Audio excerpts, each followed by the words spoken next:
Hello, welcome back to TubeTalk. Welcome to you, Douglas. How's your week been on holiday? Pretty good, pretty chill. But sick. With that sick little cold? Got the cold, not the COVID, but don't think it is, so it's okay. But yeah, Mate, alright. Well, here we are, half winter. yeah, out of winter. Bit of cricket training, no football for a couple of weeks. Back into it next week. That. Be spring before we know it. Alright. Should we talk horses? Yeah. We had a lot of scratches last week, but we still had 2 runners. A lot of cancelled meetings too. Bit of the Blarney was an impressive one. Woodley, gee. Put 5 on the top of the straight and eased up to win. Very, very impressive. So he goes on the 26th to it's a Saturday meeting over 2,200 metres. And then Make Time was beaten by a nose for second. Got a long gap back to third, really good run. Back on the looser track was the key difference. And he's certainly got another couple of wins on him. And move on to this week. At Ruakaka Race 3 is with Grace. Drops massively in grade to a maiden, has a good barrier draw 3. Everything looks good for her to be very hard to beat. Gold Coast Race 6 is Kavonis. Small field, nice enough barrier draw, good distance for her 1,800 metres. She's also in Sunshine Coast on the Sunday over a mile drawn barrier 1. So we'll just decide which one she goes to. Smaller field of the Gold Coast, so we may lean towards there. I think she's looking for the 1,800. I expect a far better performance than last start, where I think she just had second up syndrome after a very good first up run. Then at Randwick Race 10 is Pariah Pearl.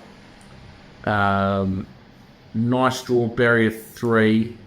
Natural are on board. Has a bit of weight because it's a fillies and mares, but good prize money. On a bit of a weather watch, we want a bit of give in the ground for her. If she gets good give in the ground, then she'll go there. If she doesn't, we might wait a week if it continues to dry out. But she's always very competitive no matter where she goes. And then Newmarket in England, Race 1, is Eleanor Shelby. Yeah, so just keep an eye on it. Not a certain runner. Lovely filly up there having her first start in a 2-year-old race. It's worth about $55,000. 19 noms, so the fields will be out tonight and we'll make a call whether she runs or whether we wait a week. There's a couple of options for her next week which we might just lean towards, so keep your eye on. And then on Sunday at Bendigo, Race 1 is Pacific Chill. Yeah, very smart looking filly.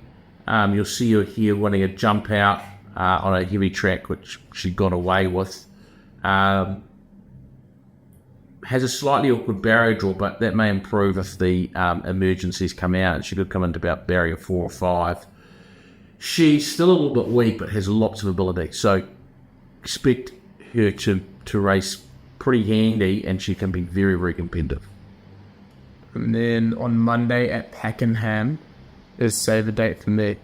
Yeah, he was in sale last week, and we scratched him to the heavy 10 track, and then the race got called off because it got too wet. That field's not out yet. Good distance for him. He likes Pakenham. He will be very, very competitive in this race. He'll have a bit of weight to carry, but very competitive. And then there's a week. Tomorrow? Yeah, Jonathan. Which is at Woodville Race 3 Happy Star. So it is the Hawke's Bay Hurdles, which you're holding at Woodville, because the Hawke's Bay track's closed. Bit of rain. Track being redone. Cool. So he gets in with only 67 kilos. He's had 8 hurdle starts for 5 wins, a couple of placings. I thought his lead-up run on the flat against open class horse, she's very good. The horse to beat, the top weight, Bury the Cash, has got to carry 73 kilos. He's come back from Australia. Very, very good horse, but I just wonder if Bury the Cash, they're trying to get him ready for the national meeting next month, so he might not quite be at his peak. And I think Happy Star with the weight pull I think is a nice bet. Odds aren't out yet, but happy start in the Utlangudos. And that is bit of the week in Racing TubeTalk. It is. And we shall see everybody next week. Along is Breathe Again with onto their heels. Massoon has got the gap. On the outside is Bear Prophet. Just over a furlong to run. Fiver Friday headed one from the rail by Massoon. Bear Prophet on the outside of Solomon, but the leader is Massoon and Elizabeth Gale from Bear Prophet trying hard on the outside for Nicola Burns, but it's a win for Massoon.